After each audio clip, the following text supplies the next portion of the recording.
Hey, good morning, everyone. This is Srinivas Mothey here from Inferenz, and I have with me two wonderful guests, Gayatri Thakkar, CEO and founder, Inferenz, and James Gardner, Regional Director, North America for Inferenz on Sales. Welcome, Gayatri and James. Um, we've been seeing a lot of webinars, but I think one of the unique part of this webinar is we are kind of theming it, calling it AI to ROI beyond the hype, because there's a lot of fluff, there's a lot of hype today in the field of AI. And today we are zoning this discussion around healthcare, which is our focus area. And there's a lot happening in healthcare with more than 10,000 people turning 65 in the US. There's a massive demand for care at home. That's one thing that's happening. The second is people want holistic care. I think that's the second aspect that's happening. People would want better treatment, better outcomes, better quality care, both at hospital, both at home. How technology or AI can really solve that, right? So I think these are two big themes that we are talking about. Is how do we drive better patient outcomes, and how do we drive better operational efficiency, marrying both to provide holistic care for people. And the way we are structuring this webinar is it's a 4-part series. The first series today, which I'm calling it AI to ROI Beyond the Hype, would talk about some of the pertinent challenges and some of the pertinent problems that are happening in the healthcare space at this point of time. Uh, the second part of the webinar would go actually under the hood, which is primarily what kind of solutions are people building in the space? How are we thinking through, on some of those solutions to solve those real problems? And for us, ROI is not just money here. ROI is about, again, patient outcomes, better health is what we want. The third part series would go a little more deeper into the technical architecture of how actually you simplify, peel the onion of implementing AI within a healthcare enterprise or a healthcare hospital or a company. We would help you do that, simplifying the technical architectures. And the last series, we would take one case study and go in depth in how one of the company has really solved most of some of these challenges or on that path to solve that. And that's what we would do today. So without any ado, let's jump in today for the first part of the web series, which is talking about some of the top challenges and problems in the healthcare space and connected to technology, data, and other things, operational efficiency. And let's see in the next episode, how do we solve some of these challenges? So maybe I'll first start with Gayatri yourself. What are some of the challenges that you're seeing today in the healthcare space when it comes to challenges in technology or AI or some of those challenges? Yeah, if I want to say top three challenges, I would start with the personalized care. How can we enable personalized care for the patients? There are like millions of observations lying for the patient's previous visits and previous records. How to leverage those, across the board, from hospitals, emergency, home care, and then providing the personalized care to the patient. That's the number one challenge. Number two is about making sure that the caregivers provide and physician have less burden and they can spend more time with the patients. How can we enable them to do that? That's the second challenge, I would say. And third is like having a better operational efficiency across the board for the organizations, the providers, to provide the better care. Got it.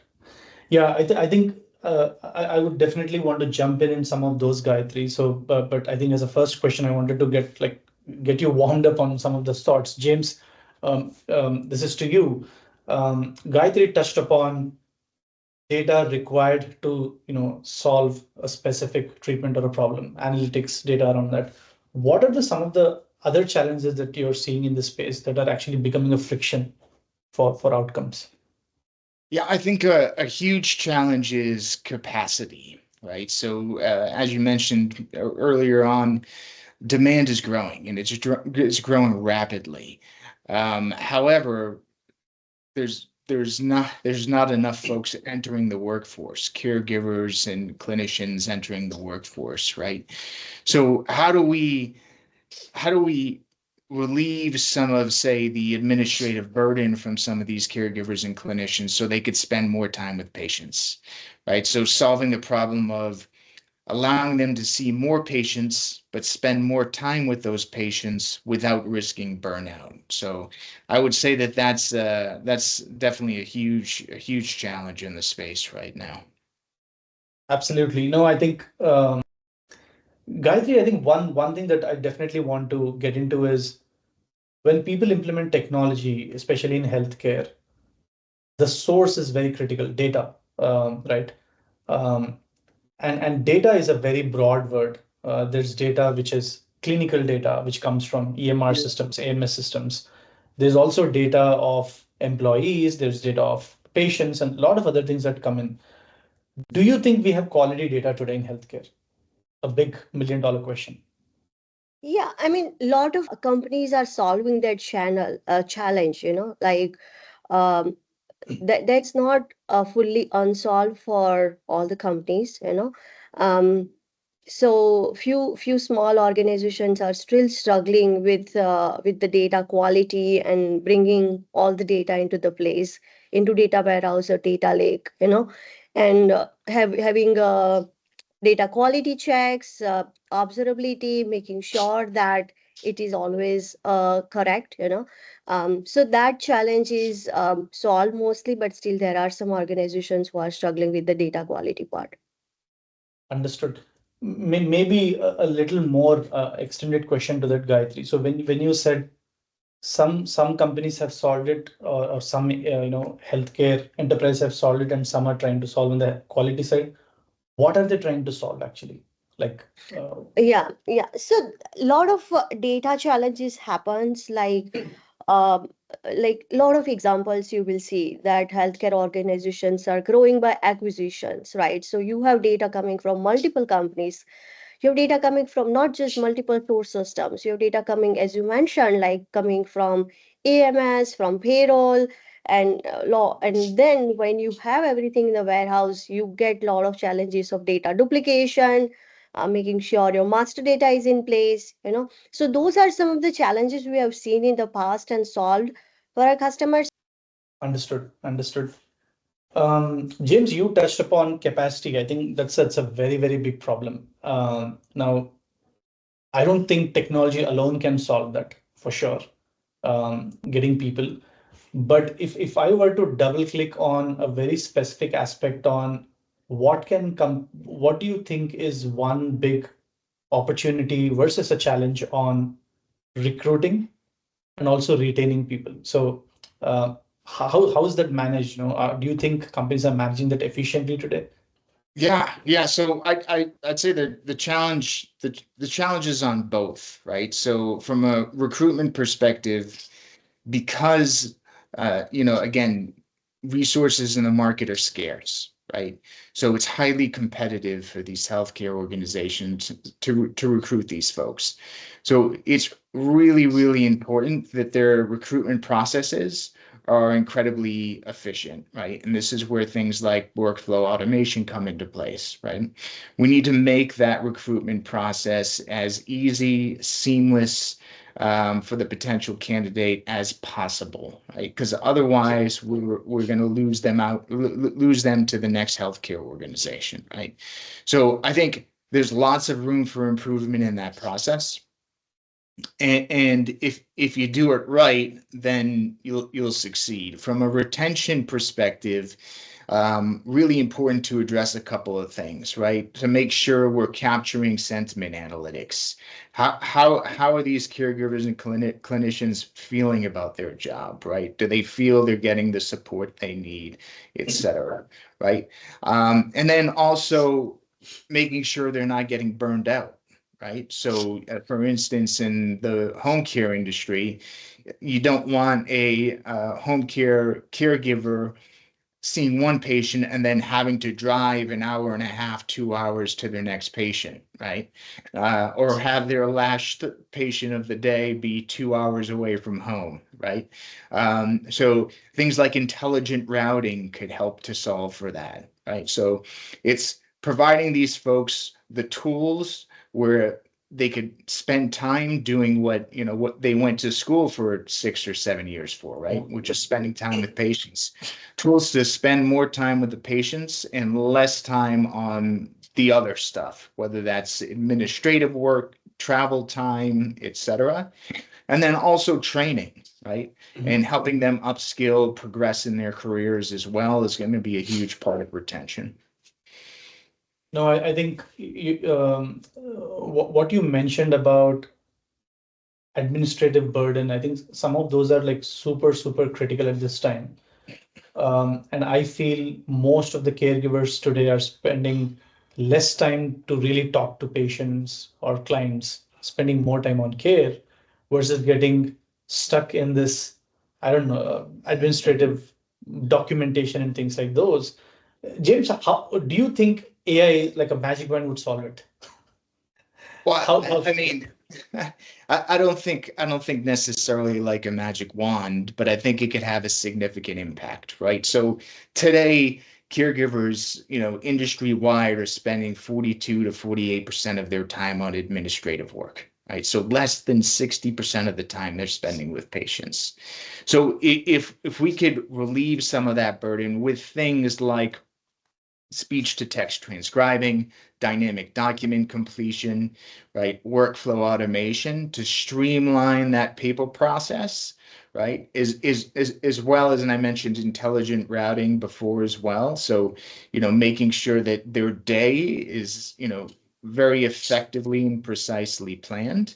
I think it makes a big difference. But then another component of that, and this is, a big reason why AI is not the magic wand, is adoption, right? If people don't use these tools, then it doesn't matter, right? It does nothing, right? So I think there needs to be a big focus on user experience, making it simple, easy, familiar for these folks to adopt and use, whether that's integrating with their existing systems, right? Or building it in such a way that, it's the iPhone friendly, right? If you will. Easy to use, quick, responsive, right? Love that. Love that. No, I think what's coming out from your conversation is obviously one, provide them with simple way to use technology so that they can do their jobs better. If I were to kind of frame it that way, think of it like something running at the background, but they shouldn't feel that it's a burden on them. Great points, James. Gayatri, you touched upon initially in the conversation about predictive analytics. Obviously, there's data connecting to predictive analytics. And analytics has always been there in this space. It's not that analytics is new. What's new changing with AI now? How can AI accelerate some of those? And what are those some of the areas that you think it's an opportunity that predictive analytics can solve in healthcare? What's not getting Yeah, solved in the last 1 or 2 years? yeah. So I would say it's like AI can solve multiple problems. But to start with, if you see the predictive analytics is available, but the challenge is how much it is utilized in healthcare, right? So let's say one thing is one challenge comes when you want to implement predictive analytics. One challenge comes is data interoperability, right? The data is lying there in multiple systems and multiple hospitals and providers, but how much it is integrated and can be utilized across the board. So, and then applying the predictive analytics in top of it, that is more important. That's the number one thing, I would say. So i- in case of data interoperability, the solutions are there which helps you to make sure the compliance, regulation, the PII, and then taking care of uh, then taking care of the data integration across the board, and then providing the predictive analytics for the patient care, which is going to be the value-based care for the patients.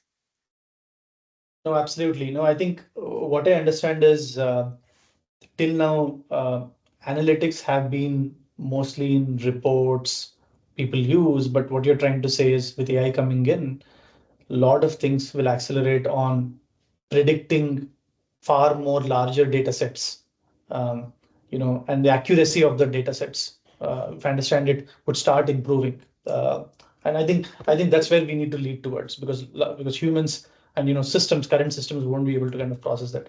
Um, Gayatri, just to touch upon that specific thing, if you were to say what are those one or two areas that predictive analytics can really help healthcare enterprises today, what are those one or two pockets of areas?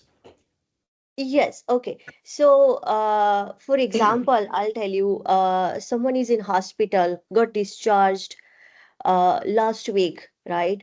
While home care industry is providing home care to that particular patient, how can we make sure that data is flowing between the systems real time, and then we are predicting that who is the best caregiver with the latest health of the patient, right? That is one thing, right? Second thing is with the technology of the way the technology and AI is blooming, how can we have a historical records, all the documents? Now we can get the summarization from thousands of documents quickly, right? Which is possible. So how can we make sure that going through all the thousands of documents, discharge summaries, and making sure that that summary is available to the physician or the clinician visiting the patient, right? So those are the things, and the predictive recommendation of the all the health that would be again required. Another point is that, um, I mean, the person cannot remember all the health records and make sure that when the patient is going to be into the critical situation, right? Looking at the ICU data, looking at the emergency data, how can we predict that what are the chances of person getting into the critical situation, right? Those are some of the use cases which would help patient, it save life of the patient.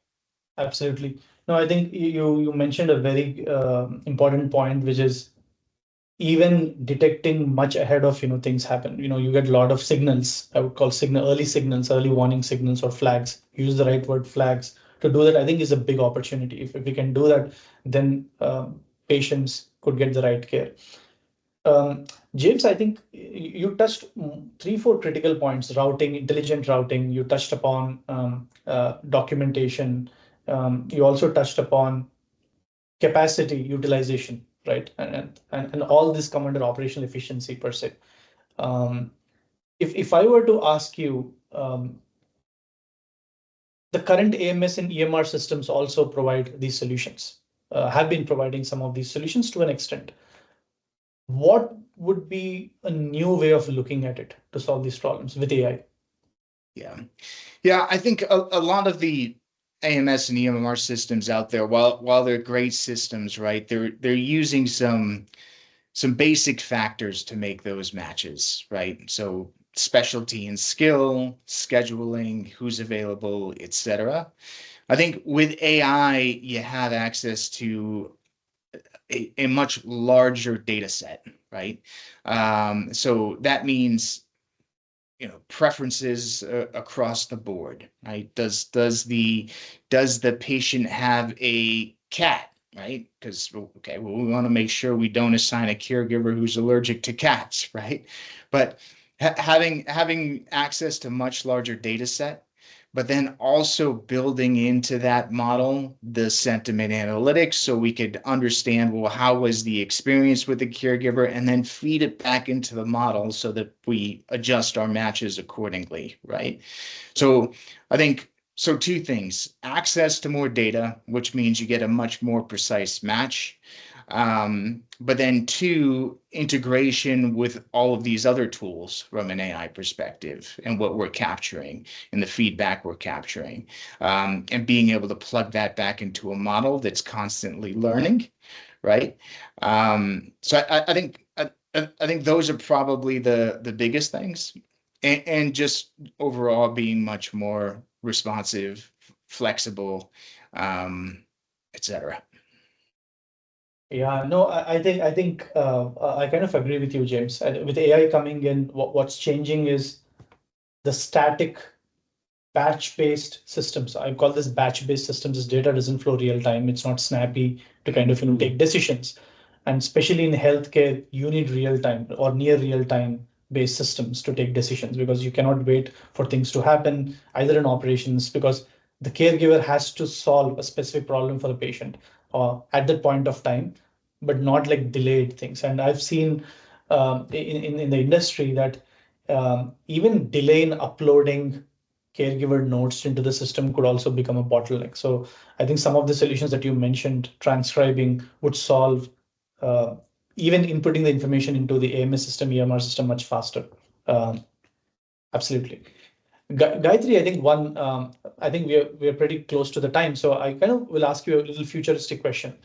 Um, Healthcare is available to urban folks like us. We live in cities, but healthcare doesn't go to underserved people. There are a lot of social deterministic aspects of healthcare that doesn't go. Um, what are the opportunities that you see with AI and with technology? We could really take healthcare to people who really need them, but currently they're unable to get that healthcare. You see in the rural areas also nowadays, uh, the caregivers are going to the rural areas also, where sometimes there is no internet. It's so hard for them to get connected on the internet, so they are going to such places also, with the blessings of a home healthcare. The caregivers are traveling and going to the rural areas as well, and making sure that the patients are served. That is again a key thing. But more important is how the technology enable them to do things better. Absolutely. No, I think one other thing, Gayatri, just to take cue from what you mentioned, is also uh, people have phones now, and maybe through AI or some form, you could take a remote health, like AI doctor or something, to places where there's no health that's going in, and maybe a camera with a phone or something like that could also help, with the way things are, especially Mhm. places where caregivers cannot go. That could be a thing, or even getting the data from the remote place to here could be some of the interesting solutions that I'm thinking would start emerging, uh, especially with the kind of diversity that we have. So there are some of the solutions already available in the market for remote health monitoring and all. But the challenge comes here, as I said, how good is the internet? How big is the awareness in those areas? That plays the key role, right? Adoption is the key. How much they are ready to adopt this remote health monitoring, right? That is the key thing. Absolutely. No, I completely agree with you. James, I think one last question before we kind of get into our summary is, one of the big challenge in healthcare is, unlike any other businesses like financial services or anything, it's like profit margins are very, very narrow, tight, right? So one of the big challenge today healthcare leaders are thinking is, how do they marry all the automation, everything that requires investments, but also you need to kind of stick to your mission. So how do you see from an operational perspective, investing too much in technology could also move away from humanizing element, the human side of element, but balance the mission and the margin both. What's the balanced approach that you think? Yeah, well, I think healthcare companies need to be very thoughtful in how they invest in technology. There's so many different point solutions out there, right? Which can create this very complex environment, right? You're managing multiple tools, multiple software, et cetera.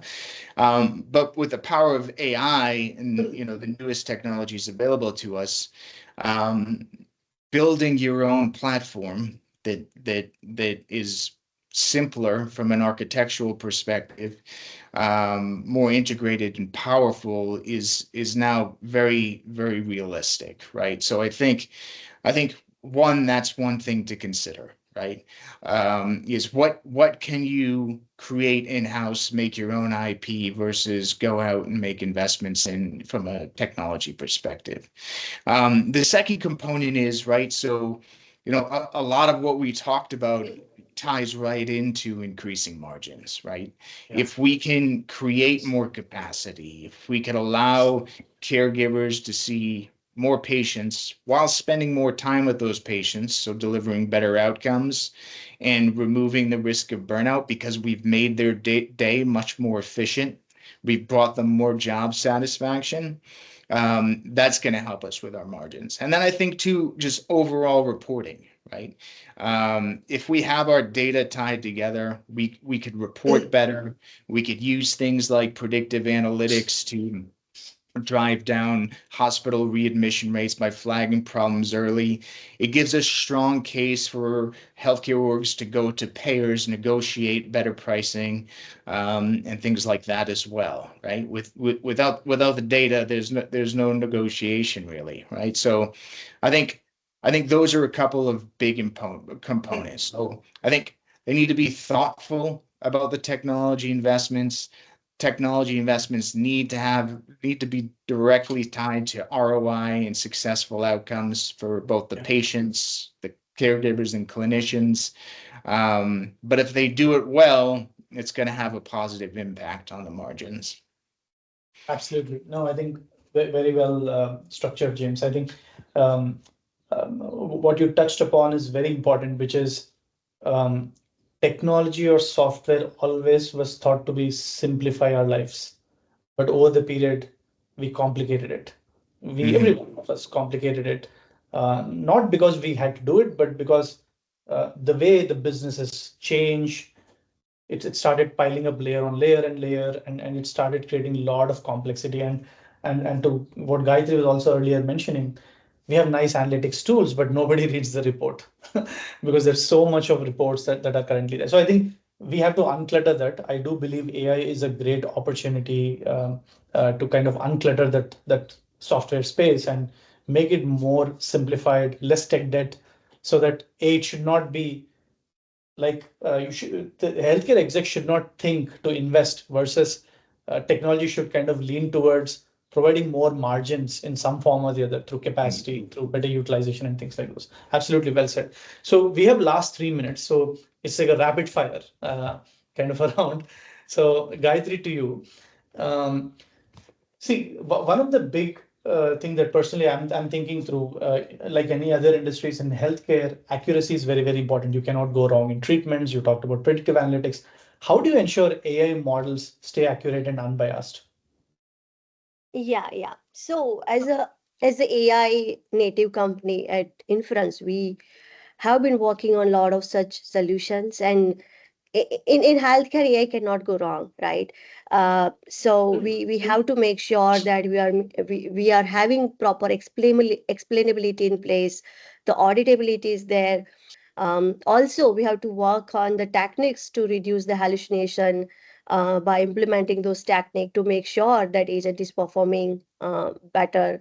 And that is applicable to all the industries, not just the healthcare, But while utilizing the AI, it is important to make sure such components are in place. Absolutely. And to add to that, Gayatri, I think, and you really mentioned it, but I think keeping always human in the loop initially, because it's always taking inputs from the human is important, like clinicians and everything. James, to you, what's the ROI? Nice solutions, nice problems. What's the ROI for in healthcare? How should we think that AI ROI in healthcare? What it should be? Yeah, no, absolutely. And we touched on a lot of these points, right? So I think capacity is a big one, right? So can we retain right now, churn rate across the industry is 70%, which is massive, right? So impacting that by even 10%, 20% is a massive change, right? Because you think it costs money to recruit these caregivers, train these caregivers, get them out in the field, right? So I think driving down churn is going to be a huge ROI, right? Streamlining our recruitment process so we could bring on folks faster. Again, big impact on ROI. Using workflow automation so we can say yes to hospitals faster so that we could take on more customers, big ROI. Capturing sentiment analytics so we understand how our customers are feeling and we're dynamically switching their matches with caregivers based on that input to make sure that they're happy, they're getting quality care, better outcomes. Again, positive impact to ROI. And the predictive analytics so that we can flag problems and avoid things like readmissions. Again, all of these things are going to affect the bottom line, make the patients happier, the caregivers happier, and everyone thrives together. No, absolutely. I think in a nutshell, if I were to say this, it's AI trying to reduce burden, obviously utilizing your workforce much better, driving towards patient outcomes. I would say is the biggest ROI because there are these smaller aspects that the businesses don't see today, which tie up to a lot of things like the recruitment cost, churn cost, and training cost, all pile up a lot of things. Now, both of you, there's one last question to both of you. Gayatri, to you, what's the biggest barrier to AI adoption in healthcare today? What do you think would be the biggest barrier to AI adoption in healthcare? Yeah, I mean, user friendly. Adoption is like the key, right? So for the clinician or for the caregivers, it should not add more burden.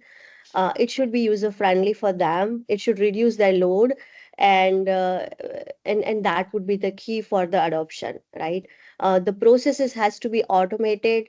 The workflows has to be automated, and that would reduce their burden. And in a way, it will make it easy to adopt for the caregivers. So I think that's the key. Absolutely. Thank you. James, what would you say as the biggest barrier to AI adoption in healthcare today? Yeah, I would say making sure there's a strong data foundation in place, right? So a lot of these companies have the data, but it's in silos, it's inaccessible, systems aren't talking to each other, etc. So really they need to become AI ready. Create a strong data foundation where you have a single source of truth. You have clean quality data that's well governed and secure, right? Once you have that foundation in place, then the doors are open for AI. But prior to that, then yes, you could do AI projects in buckets, but something that's holistically going to really change and transform the organization is going to be difficult to do. So I think that's a big challenge, making sure that the data is talking to each other. Oftentimes in healthcare and like even in hospital systems, for example, you may have, your oncology department and then your cardiology department, and those departments aren't talking to each other, even though they may share the same patient, right? So how do we create a single view of the patient to deliver better care and allow these clinicians and caregivers to do their job to the fullest as well? So those are a couple of big challenges. No, absolutely. I think great points covered by Gayatri and James. So I would kind of recap, into you covered so many points, but I'll try to recap in 3 or 4 things. I think one of the biggest challenge and opportunity is data. I think Gayatri touched upon data because it's needed for predictive analytics. James, you touched upon data is needed to even form an opinion on a specific treatment plan or a personalized care plan, and siloed data. I think I would say data foundation is coming out to be a very big thing, even if you want to implement AI. The second thing about is how do we look at ROI from that perspective is I think ROI, what Gayatri touched upon is about predicting, flagging at the right times would be a big ROI because obviously you're driving to better patient outcomes. That comes under value-based care. James, you touched upon ROI in multiple ways, which is increasing capacity, utilizing the caregivers without causing them stress. Two, ROI is reducing administrative burden is a big ROI because there's a cost to it. There's documentation in paper around that. And I think you also touched upon how a satisfaction of patients, which again, sentiment analytics could become a very large part of the ROI because patients are happy, caregivers are happy. So obviously there's less churn. And you talked about a percentage, increment, bettering in that is a huge ROI base. And the third big takeaway for me and for the audience is about if you look at beyond the hype, solving some real problems that we touched upon, which is predictive analytics, capacity, administrative burden, workflow automation, I would say are some of the core challenges and opportunities for AI to really solve beyond the hype, what we really speak about. So I really want to thank Gayatri, James, both of you for an amazing, wonderful session. Keeping it more realistic, talking less jargon, less hype, and talking real problems. I think what we'll cover in our next part series 2 of this webinar is again going under the hood. How do we really solve these challenges using AI? That's what we'll see. How do we solve the data challenges? How do we solve some of the challenges that James also touched upon, which are the operational challenges using AI, but also fundamentally solving the data part of it in the most easiest form possible. Any parting thoughts, James and Gayatri? What should audience expect in the next series session? Yeah, but I mean, the solution to solve the challenges which we discussed, how can we have quality data for the care? How can we reduce that data fragmentation, which is across the board, right? The solution for that, data, how data can flow easily between payers and providers, that are the solution we will talk about. Predictive analytics for predicting and alerting when patient really needs help. Those are the solutions we'll talk about. Yeah. Amazing. Yeah, I think a key thing is what we aim to do is, again, adoption being such an important aspect of this, is creating that very user-friendly experience that's easy to adopt, easy to use, while the heavy lifting's being done in the background, right?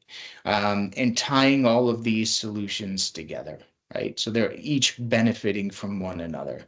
I think the approach we like to take is a very holistic approach to AI versus building point solutions, taking a holistic approach so that we're solving multiple challenges, and each of these solutions are benefiting from one another. So yeah, it should be exciting stuff. Absolutely. So looking forward for the next session. So thank you, Gayatri and James, for today's session. Thank you very much. Thank you, Srini. Absolutely. Thank you, Srini.